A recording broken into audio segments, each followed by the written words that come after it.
something. Say that. Never.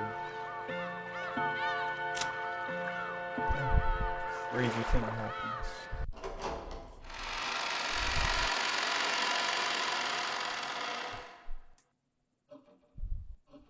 Now we're gonna see whatever's next.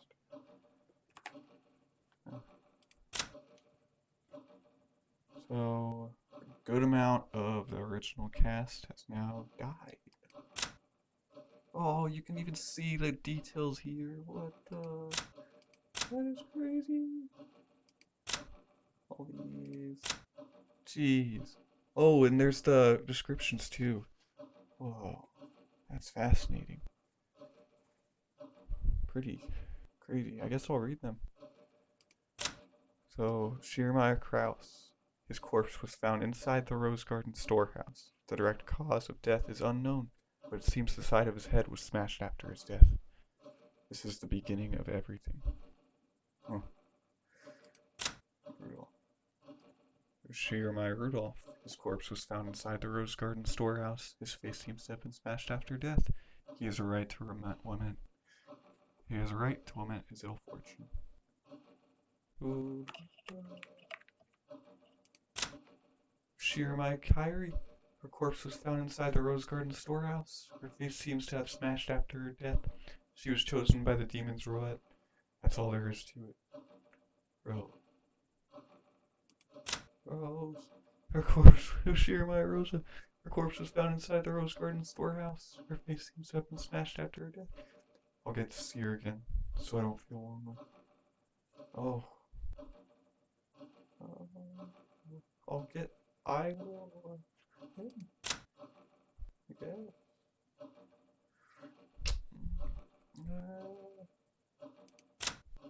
And Goda, too. Serving Goda. His corpse was found inside the Rose Garden storehouse. His face seems to have been smashed after his death. How unfortunate. Apparently he was originally supposed to be on duty in the guest house. Oh, man. And then her. Oh, that is heartbreaking. Servant Shan.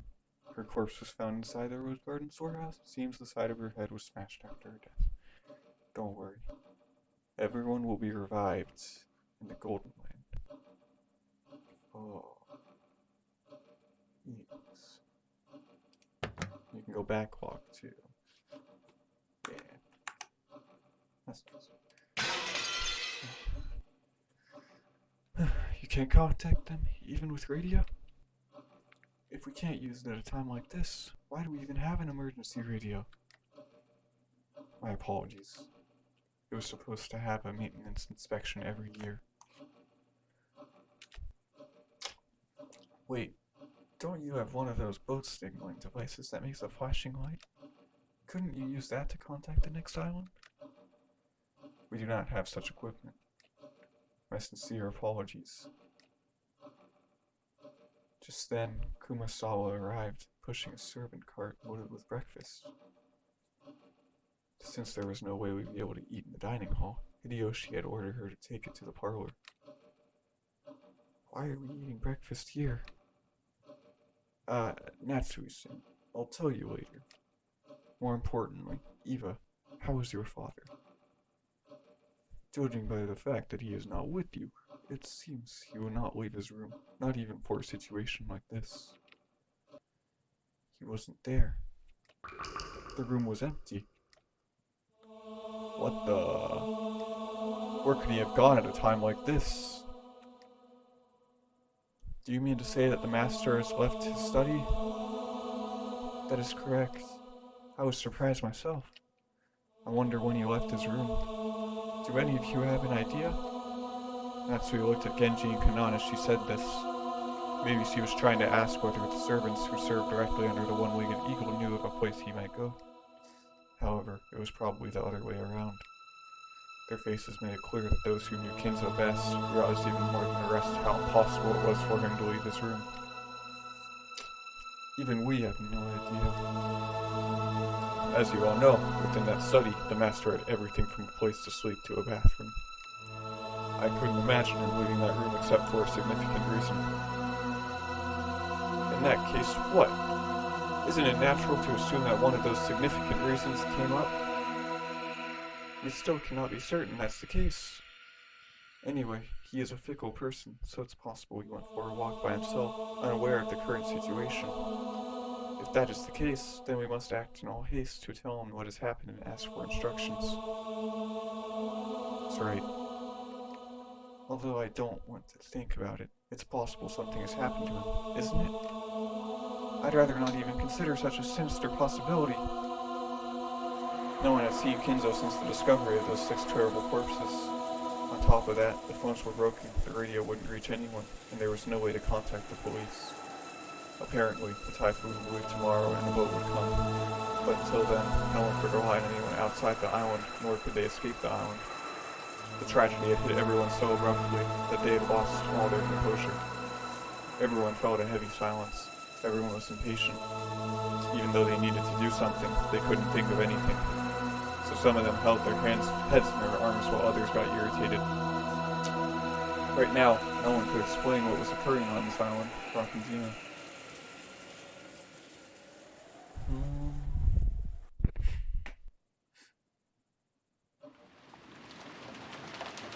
After that, we ate breakfast. Kumasawa-san made, which felt dry and tasteless. Of course, this was right after something like that had happened. No one felt particularly hungry. However, we understood logically that not eating would weaken our bodies. It would also be rude to Kumasawa-san, who had made the breakfast. Kumasawa-san had taken some unusual Western vegetables, ones that Goda-san had properly ordered for his ultra-elaborate meals, and cooked them in a Japanese style, which made them turn an unpleasant color. As to what Goda-san had been planning to cook with those ingredients, right then I couldn't even imagine it. If I did think about it, I'd be reminded of the way Goda-san died, and a sour taste would fill the inside of my mouth.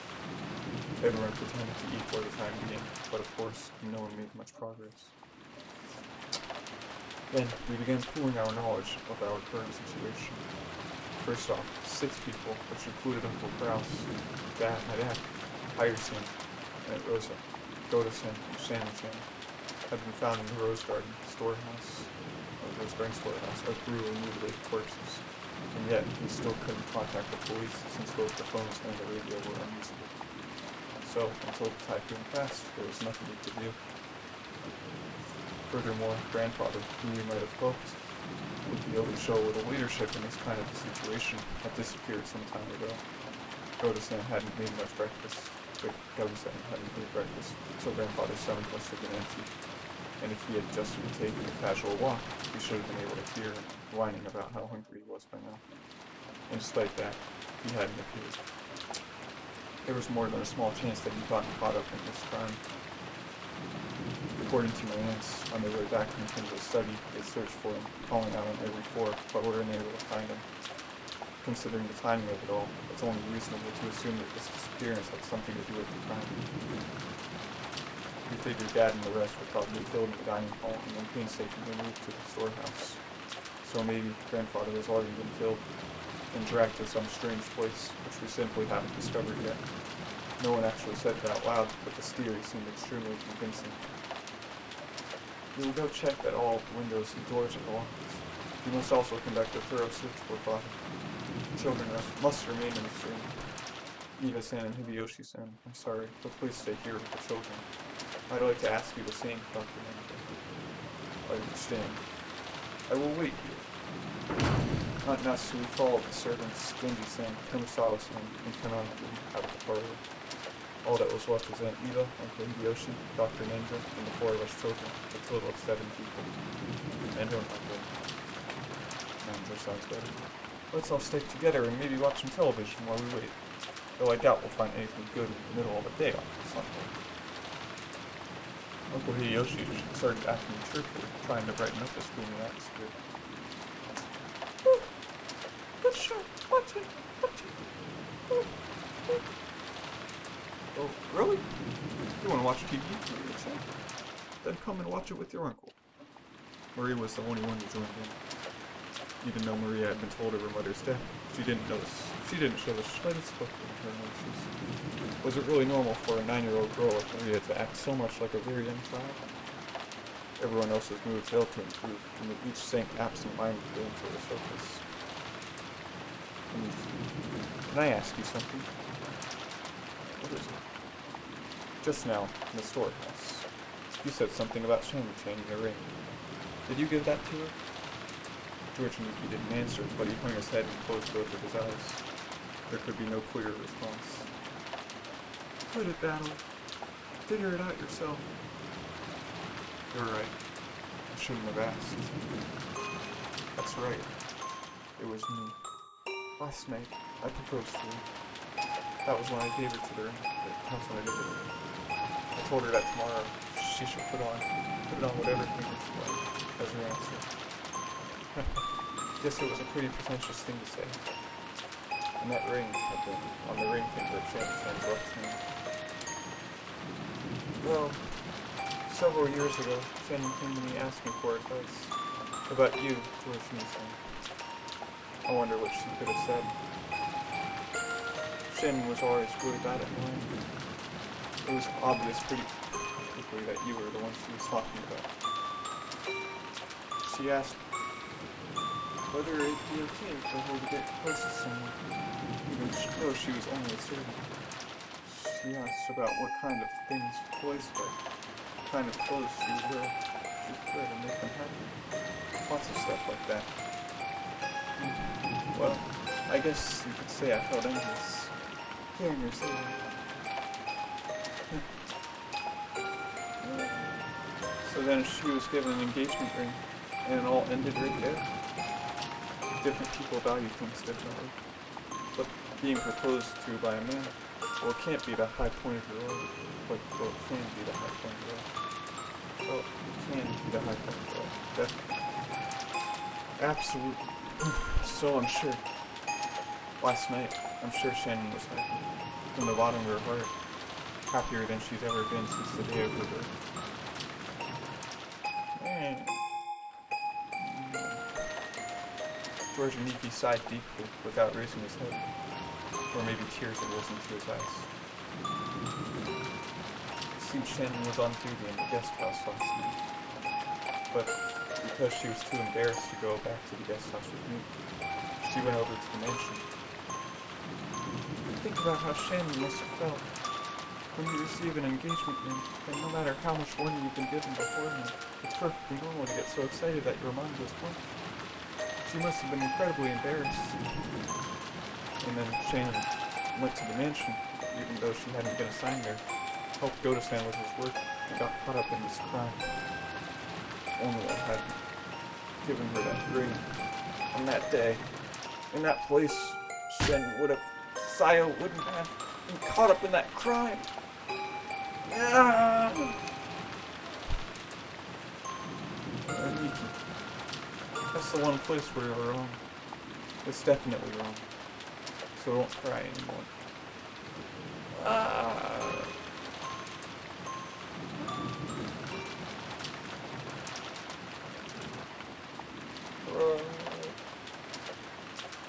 I'm so sad. That or two. Let's leave him. After Aunt Eva said that, I stopped talking to her. Misplaced words of comfort might actually do more harm than good.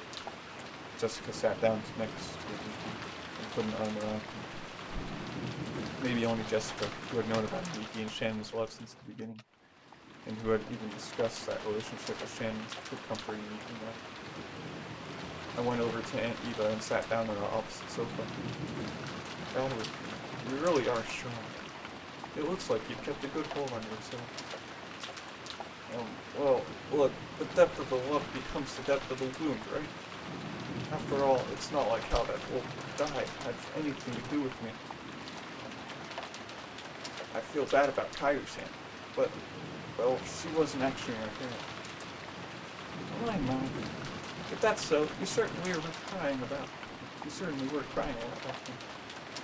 Well, I did think at least that much crying was due as gratitude to the parent who raised me. The speed of that changeover and that dry tone must have come from you all. That kid would always get violently happy, sad, and angry, but he'd always regain his cool immediately afterwards. It's nothing like that. I haven't really been able to get over the shock yet. think the only difference between me and everyone else is the kinds of emotions that stirred me. What do you mean? I've been acting much calmer than George, Nikki, and Jessica. That wasn't because my sadness was any less intense, or because I'd already recovered. My sadness was simply getting replaced gradually with a different emotion. Rather than sad. Yeah. What did this, and where? It's kind of been eating at me that I didn't get a chance to smack him upside the face. That was what I really wanted to do. I couldn't forgive myself if I just sat there, overwhelmed with sadness and hugging my knees. Since the time Dad and the others were killed, this island has been covered by the typhoon. Which means the person responsible for all of this is still somewhere on this island. Evil meaning. Yes, that would seem to be the case. I wonder if they're hiding somewhere in that dark forest even now. I felt like I had a very similar conversation with Tiger Sand the night before. That's right. After the letter from the person claiming to be Beatrice appeared at the dinner table last night, we talked about whether or not a 19th person actually exists. And Eva, do you think this murder has anything to do with the letter from Beatrice last night? That one? Well, I wonder. All the siblings agreed that the mysterious letter was sent to further complicate the problemless father's inheritance. As to whether that and the case this morning are related, it's impossible to tell at this stage. Was that letter really given to Maria by some witch called Beatrice? How could it be? All of it was a farce devised by Father, wasn't it? He made Shannon Chan or someone wear the dress from the portrait and trick Maria Chan, right? Isn't that just some kind of overly intricate prank Father would do? Isn't that just the kind of overly intricate prank Father would do? Yeah. Last night I talked with Kairi-san about whether Beatrice actually exists. And Kairi-san also said that Beatrice was probably one of the 18 of us. Isn't that obvious? There's no one else on this island besides us, right? And there must be someone amongst us who's pretending to be Beatrice. There's no one else but us on this island, you think? Obviously, right? Are you saying there could be someone else here other than us? No one is on this island except us. There are only 18 people, so the one pretending to be Beatrice has to be one of those 18. Kairi-san denied the existence of a 19th person by spinning the chessboard around. Even though Aunt Eva hadn't constructed an argument that complicated, her opinion was at least the same. Her opinion at least was the same. Except, if that's the case, our situation starts to look very ugly. At the time of Beatrice's letter, the whole thing could be passed off as a prank set up by someone or another. However, if we're assuming there's no 19th person, we can't ignore this anymore. In other words, if there is no 19th person, then the culprit who killed Dad and the others is also one of the 18, right? So in other words, the person who killed them is one of the people inside this very mansion right now. Aunt Eva smiled meaningfully.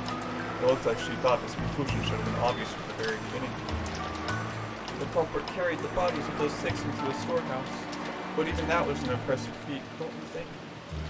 That shutter is always closed and locked, right? In other words, in order to carry them into the storehouse, the culprit would need to unlock the shutter. Understand? Is it possible the shutter was left open by mistake that day?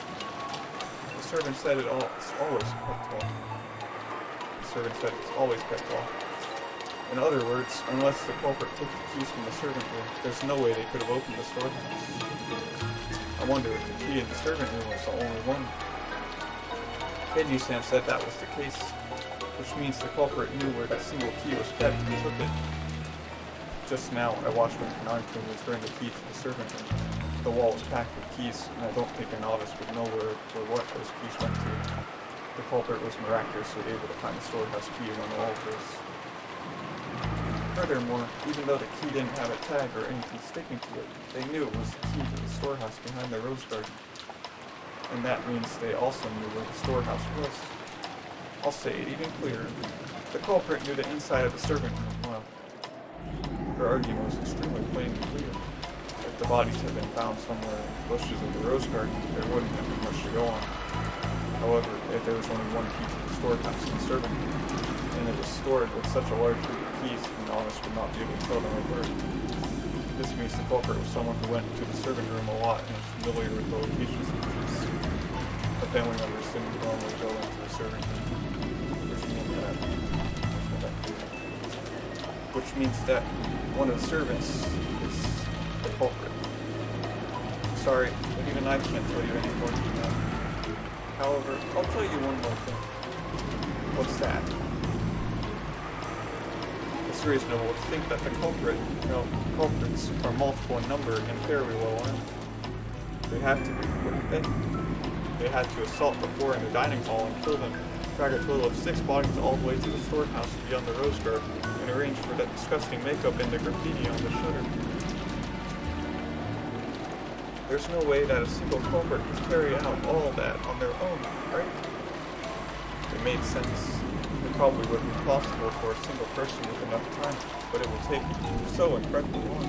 It was probably safe to assume that a significant number of people were involved. Oh my. So what you're saying is that maybe all the servants were in cahoots. Please keep it quiet, okay? It wouldn't be right to voice more speculation like this. And if it really is true, what would you do next? They might not let us leave here alive. This is an opponent who had no trouble killing Isan and the 3 others.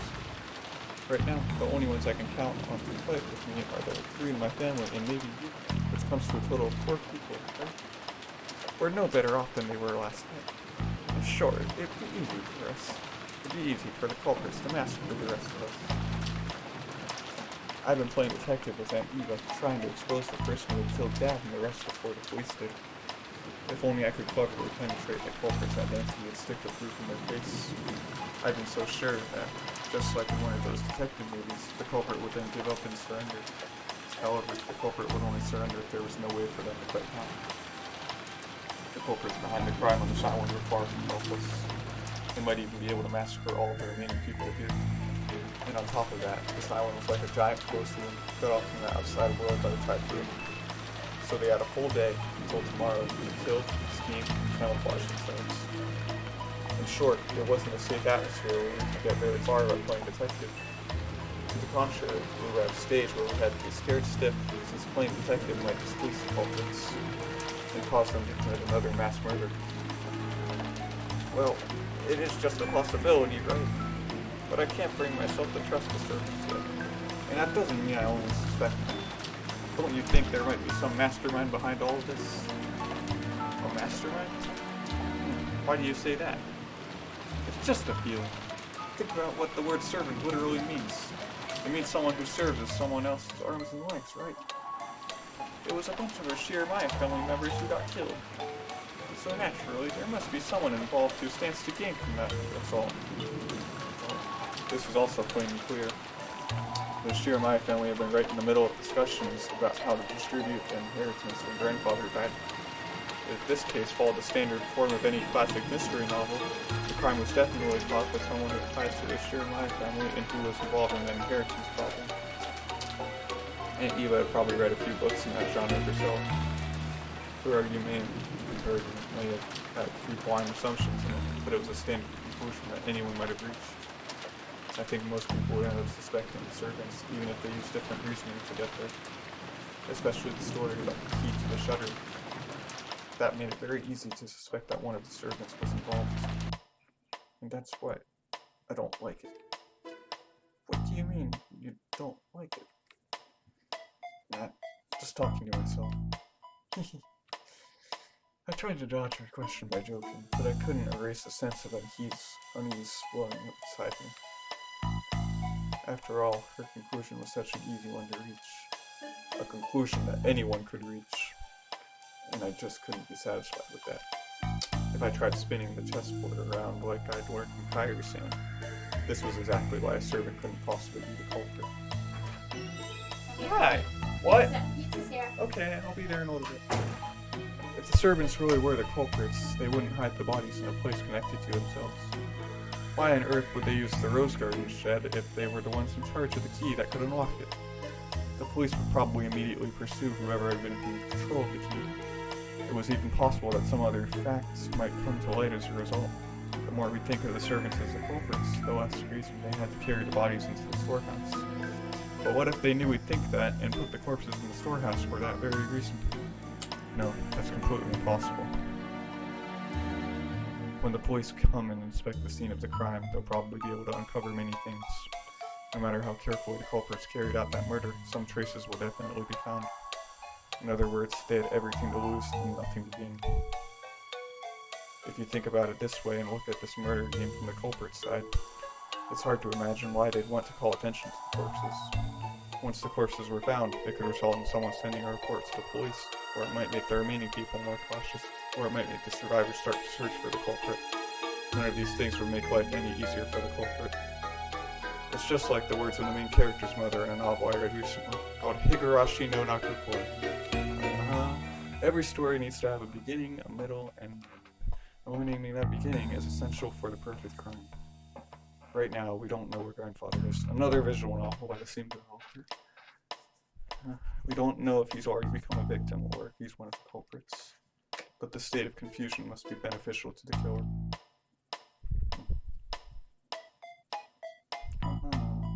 The culprit has absolutely nothing to gain by showing us the bodies in such an obvious way and making us all realize they've been murdered. In fact, this is the perfect place to spin the chessboard around. In other words, showing us the corpses in such a flashy way must be the culprit's goal in and of itself. So, at the very least, to the culprit, the appearance of 6 corpses there meant more than the deaths themselves. In other words, the culprit wanted this murder on display. To whom? To us. This is a message. The culprit's trying to shove something in our faces. I don't know what it is. At this point in time, this vulgar mass murder isn't making me feel anything except the malice directed towards all of us. Malice towards all of us. Is it?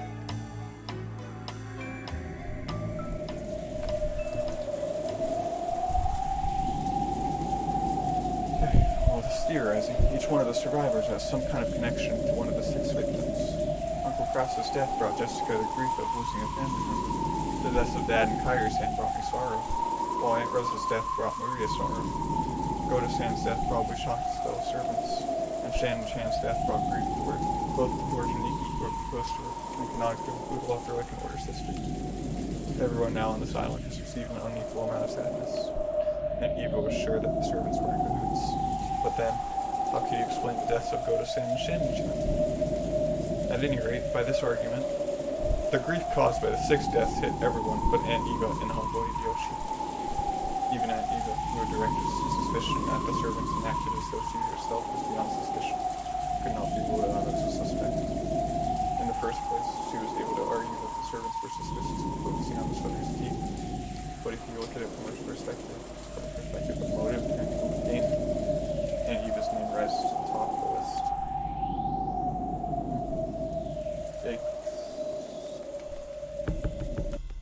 The sus meter is ticking. Alright, we will analyze her in 30 seconds.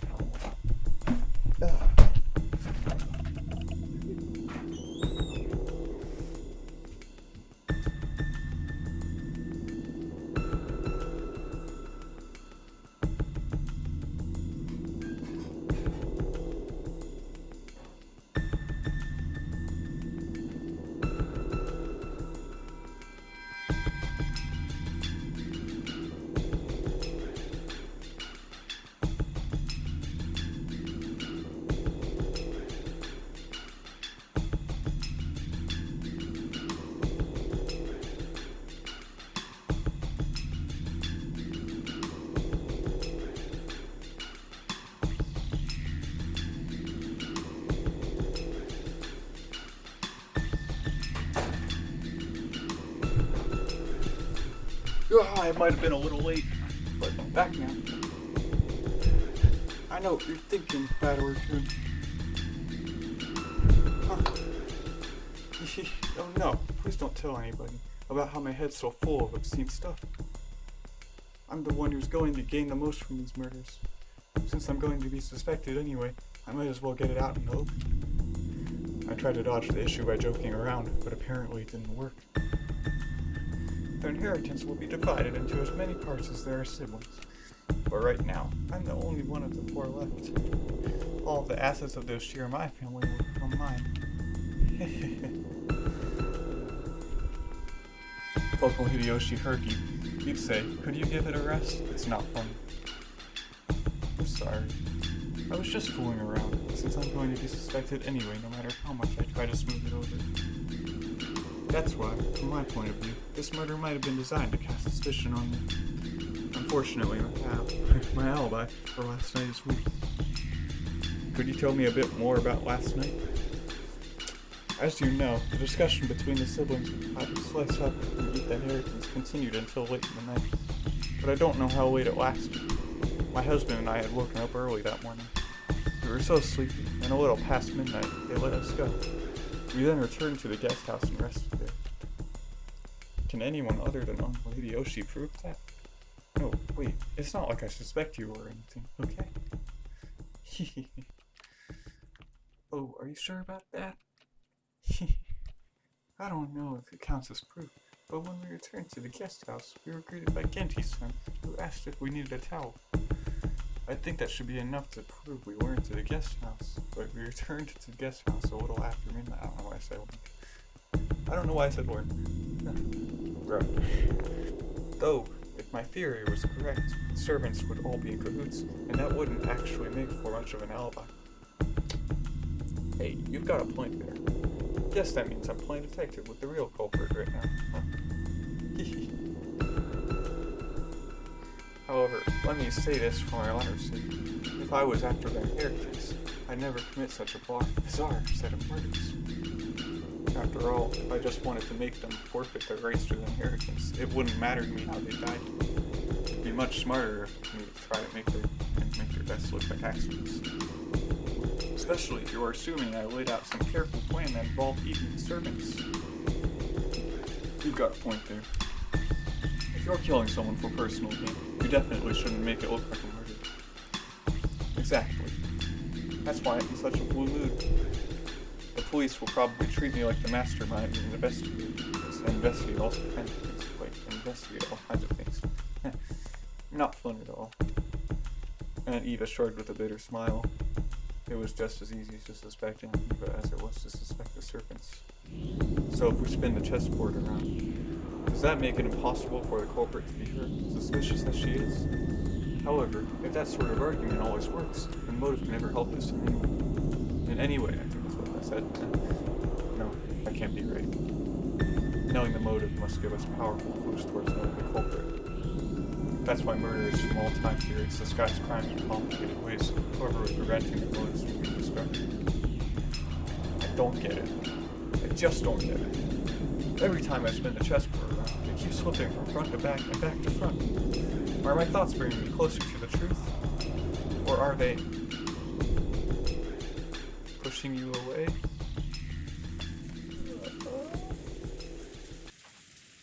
Jeez. Okay.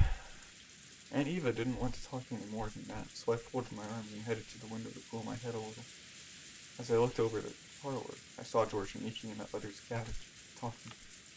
It looked like they were talking about the magic circle that had been painted onto the shutter. As Uncle Hideyoshi thought back to that time, he started drawing a shape in the margins of Maria's notebook. I see, since Maria was second only to grandfather in knowledge of the occult, she might understand what it meant. Okay. I think it was probably something like that. There was a mark that looked like a variation of a cross.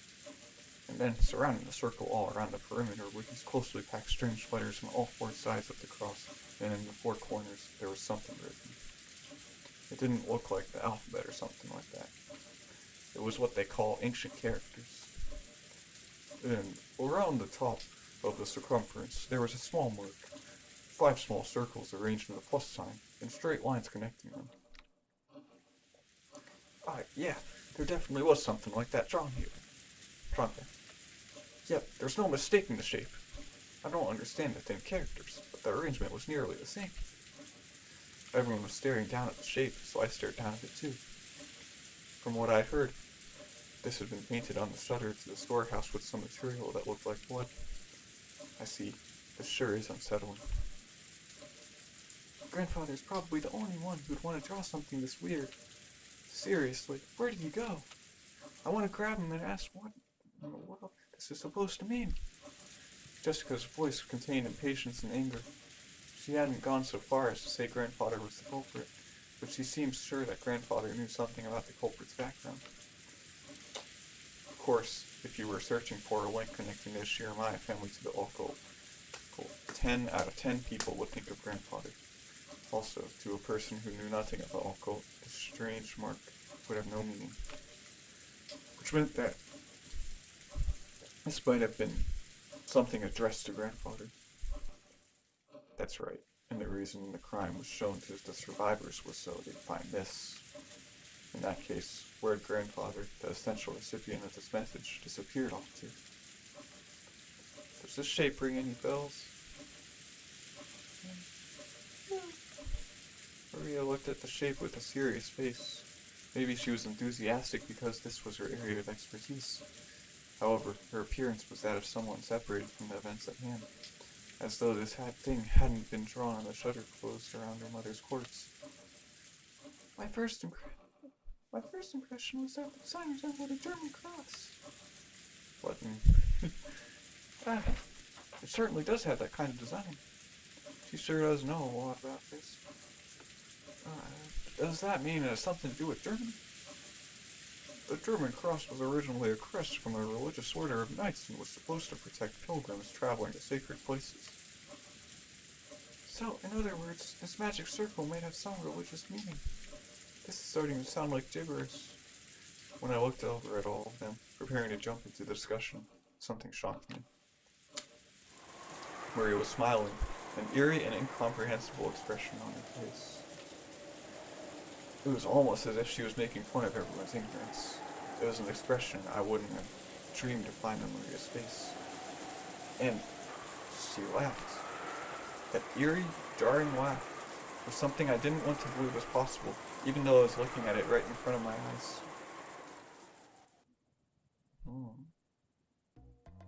Scary.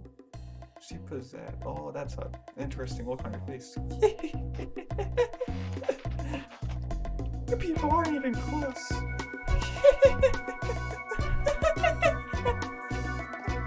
You're laughing a lot. Can't you tell just by looking? While everyone was busy being scared out of their wits, Maria kept on cackling happily by herself. After a while, that laugh was suddenly and abruptly cut off. But her expression still looked like it belonged to someone completely different from Maria. This is the 7th magic circle of the sun. The characters are written in Hebrew. Give it here. Is this still her voice? Sure. I'm guessing, yes. Maria stole the writing materials from the stunned Hideyoshi's hand. She then started drawing another magic circle with a rustle, right next to the one Hideyoshi had drawn. See? It looks sort of like this, right? Yes. It was. This is trippy. Maria. And incredible. You really do know a lot. Jessica tried to smooth things over by praising Maria. Maybe she wanted to confirm that this was still the Maria we all knew so well. But Maria didn't answer her in any way in particular. Maria began swiftly writing the familiar characters in the corners of the shape. When Uncle Hideyoshi and Dr. Nanja saw them, their eyes immediately began to open wide. Written on the top and bottom, on the left and right, are the names of the angels who preside over wind, fire, earth, and water. Sasan, Aro, Orlak, and Talia. And in the four corners of the name are the names of the 4 great kings: Ariel, Seraph, Tharsis, and True. Is that what you saw? Wait, even if they hadn't been able to correctly write that they'd seen, was that her talking on over? When they were once again shown something identical, it wasn't difficult for them to realize that they were the same. When Maria asked them whether it matched, Uncle Hideyoshi and Dr. Nanja nodded over and over again. There's no mistake. That's it. I'm sure there were characters that looked like that. How were you able to write something like that? There were also characters written around the circumference. I know. Like this, right? Maria quickly began to surround the circumference with more Hebrew writing. It's from the Psalms of the Old Testament, the 16th and 17th verses of the 116th Psalm. We're getting all religious up in here. You must have at least read the Bible, right?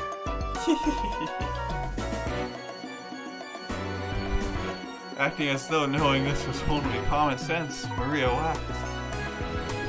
For a while, everyone, including me, was at a loss for words. A little later, George and Nikki returned to his senses and slowly managed to speak. That's incredible. I'm surprised. So, what meaning does this magic circle have? It's a magic circle to borrow the power of the sun. He who wears it as a talisman drawn in gold shall be able to break free from the bonds of any prison and receive the power to gain freedom. To break free from bonds and gain freedom? It sounds stupid. The word bonds is not limited in its interpretation, just some kind of physical object. I can't do her normal voice anymore. Who is this girl? Therefore, it does not only hold meaning for people locked up in an actual jail. It can also refer to their release from mental bonds, such as ties of obligation and inescapable fate. I can do it just so you can get an idea of what it would sound like if it was still her voice. Ties of obligation and inescapable fate, you say? That's also pretty deep.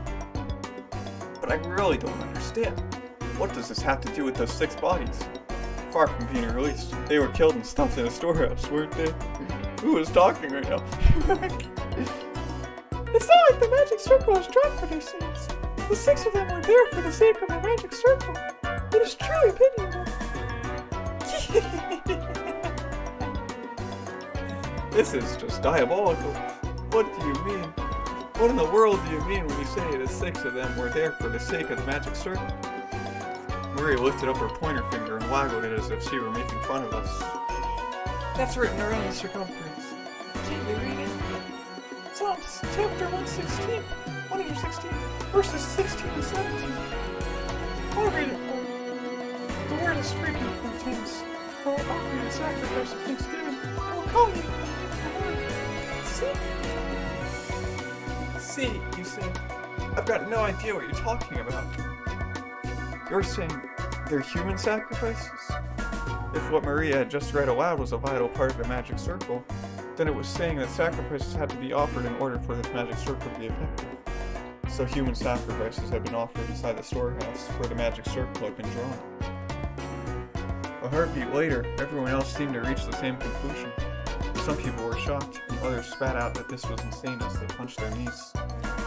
This was starting to get incredibly disturbing, and we couldn't accept it or understand it. I don't care what kind of magic circles or curses other people believe in, I won't pick a fight with them. But did they really kill Dad and the rest as sacrifices for crap like that? Ugh, I just couldn't stand that feeling.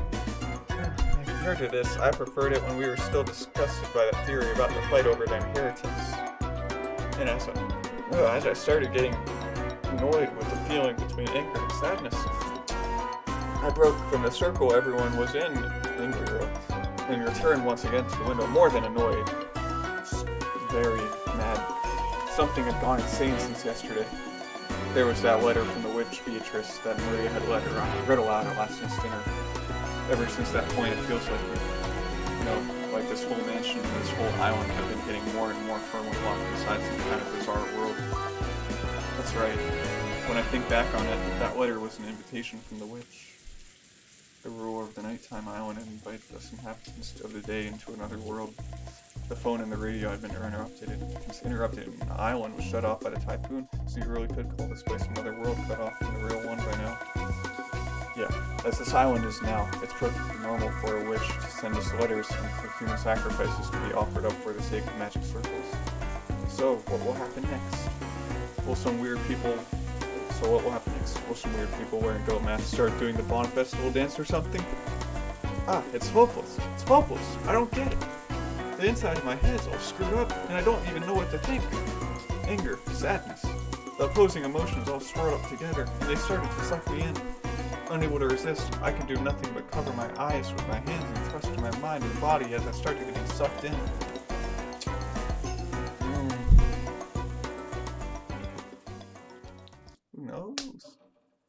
As I started losing heart, I began to recall a memory from when I was small. It was from when I was very young. I had unfortunately seen a scary occult movie on TV, and for a while I hadn't even been able to go to the bathroom by myself. That old gave me an exaggerated laugh and said this. Hey, Bad Orb, why do you think they go to all the trouble to make movies like this all about demons and the occult and such? It's because they don't exist. Something that ridiculous can't be found anywhere on the planet. Because they don't exist, people want to see them and go to a lot of effort making them.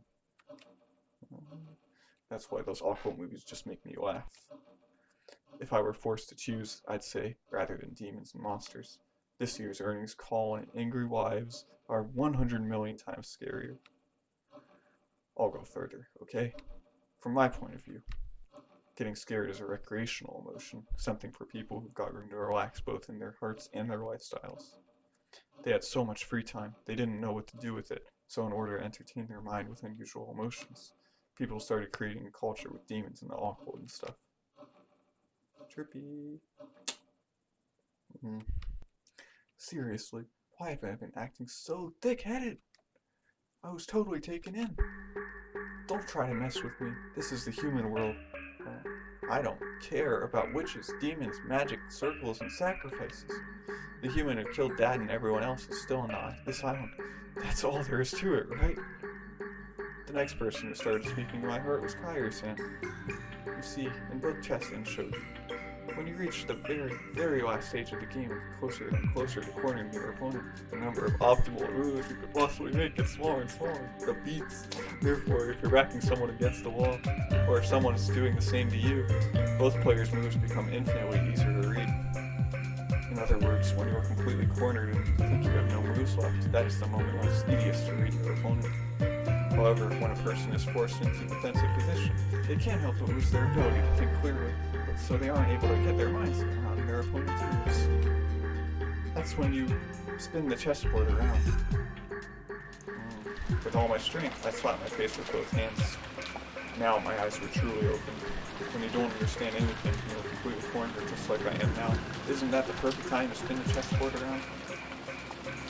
All on the defensive, we can't even guess at the culprit's scheme. If you spin it around and look at it that way, just what might you see? First off, at the time the culprit committed the murder, they knew that the island was being cut off by the typhoon. Therefore, they should have understood that even if they carried out the murders, they wouldn't be able to get away early the next morning. In short, the culprit had begun without securing a way to escape. Furthermore, that old, that idiot, that stupid jerk tossed the corpses in the storehouse. Ben was even kind enough to say, here they are, with that weird bit of graffiti. In other words, since we'd probably find the corpses sooner or later, they wanted to show them to us. If we'd all been dim and hadn't noticed the storage shed, the culprit's goal would not have been achieved, would it? If you think about it this way, that sorry excuse of a culprit. Since this morning, they must have been watching our every move with bated breath. After all, if we hadn't been so kind as to discover what was on the storehouse, all that hard work and preparation they did last night would have just gone. What did the culprit want to make us feel by showing us the corpses in the storehouse? All 6 of the bodies had their faces noticeably destroyed. Was it a grudge? A warning? The defacement of the bodies had occurred after death, so it hadn't been the means by which the culprit had killed. It didn't mean anything to those who had killed. It did have meaning to those who found the bodies. The culprit wanted to make it clear that they had been killed so brutally. Ha! After thinking this way, I really want to tell that stupid... Stop taking me so lightly. Who just stands to that too? If you were told, please be scared, you can't just say, really, sure thing. When someone tells the greatest Shiramaya battler that entrance is right here, I'm the kind of guy who would start wanting to sneak in through the window. The next thing that had me concerned was that so-called magic circle on the shutter. As Maria, who had shown that her knowledge of their awful rival grandfathers, had recognized that magic circle was genuine. He must have drawn that thing in pitch black darkness, taking a lot of time and holding an umbrella in one hand. Isn't that amount of hard work and perfectionism impressive? What purpose would have been worth all that effort? If we were looking for a planet to offload in this mansion, most likely all of us would naturally suspect Grandfather. Did they want to make us think Grandfather was involved? But if that's all they wanted, they could have just drawn any old scribble that looked like a magic circle. It wasn't like any of us amateurs would be able to tell the difference between genuine and fake. However, this magic circle was genuine, and furthermore, even better written. It had even been written in Hebrew. So this magic circle had a message that could only be understood by someone with knowledge of the offload. A message is a form of communication. By sending it, they were hoping for a reaction. A reaction? For some reason, we couldn't find Grandfather. I'll get into this. I don't know how Grandfather might have spotted the magic circle on the subject. He did choose to hide himself in reaction to that. No, was it a trap to make us suspect that Grandfather had participated? You could read it either way. So annoying. What kind of reaction was the culprit hoping to get out of us by putting on this awful show? Somehow, that felt like the culprit's weak point. The letter from Beatrice that Maria had read aloud during last night's dinner sprang back into my mind. Mr. Freak asked us to enjoy a battle of wits. Isn't that interesting? This is a battle of wits between us and the witch. Will we be sucked up by her occult king first? Or will we pull off her pig skin first? There's a whole day until the typhoon passes. Why not enjoy ourselves?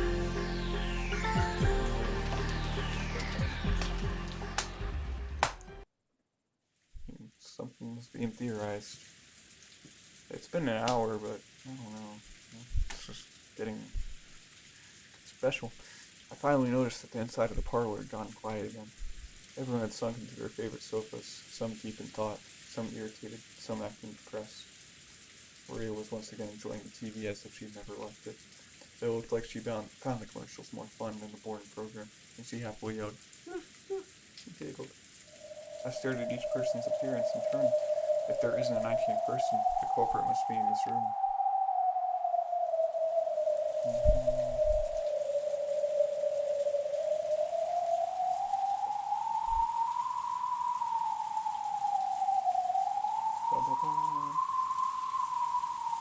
This kind of reminds me of another story from a book called "And Then There Were Fewer."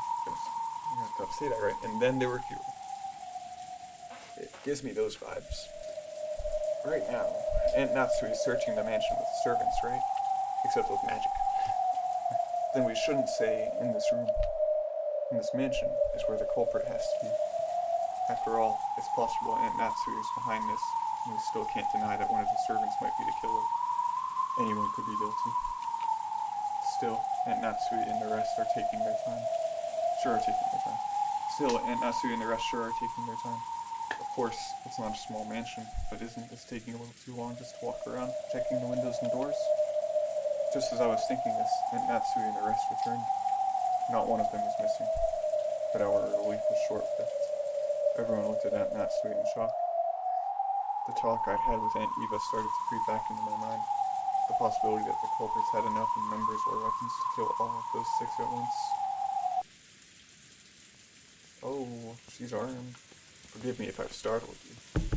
I brought this to be prepared for the worst. After all, that thing in Aunt Natsu's hand was a rifle. At a glance, its silhouette looked like a lot like a hunting gun, but it was unusually short and kind of looked like a kid-sized weapon. However, it had a weightiness to it that made it clear it was no kid's toy. That gun is Kinzo-sen's, isn't it? Did you know about it? That's right. I remembered it was in Father's old collection, and I managed to find it. Whoa, awesome. Natsu-sen, is that thing real? Yes, it's real. It can fire live ammunition. Long ago, Father used it to scare away wild birds. That takes me back. Where did you find that thing? No matter how much I asked him to let me touch it, he never let me lay even one finger on it. Oh, Grandfather had one of these? I didn't know that. Long ago, Grandfather was really addicted to cowboy films. That generation really liked this kind of rifle. Is that a Winchester? I've never seen one that short before. I remember. It's that gun. That really takes me back. That's the one Steve McQueen fired off and wanted alive or dead. Father sure has good taste. It is an item that Master ordered especially from America long ago. As you can see, it is a working gun, so please don't tell anyone about this. He was quite fond of it right after he managed to acquire it.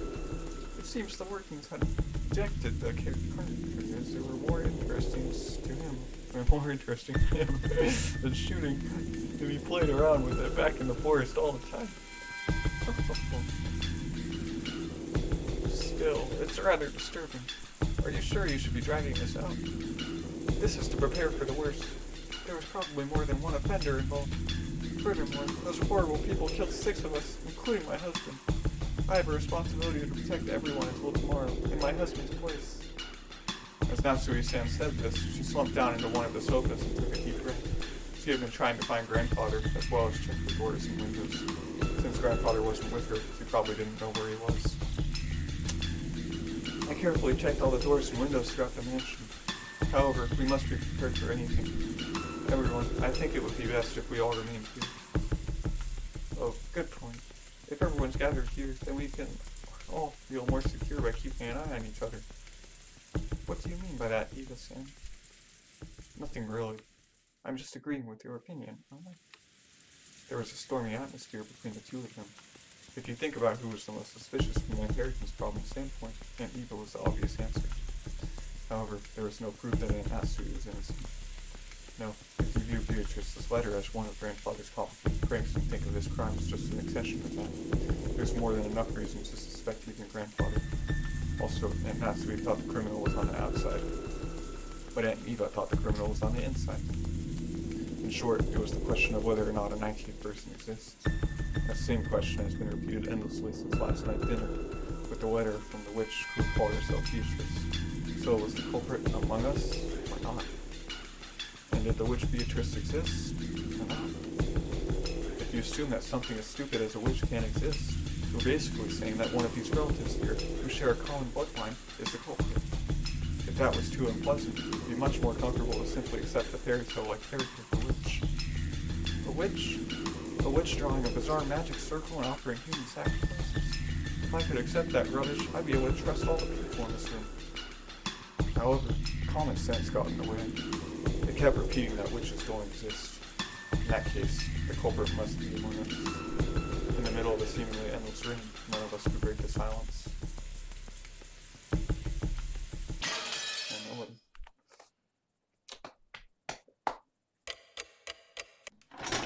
Oh man. Still is a lot.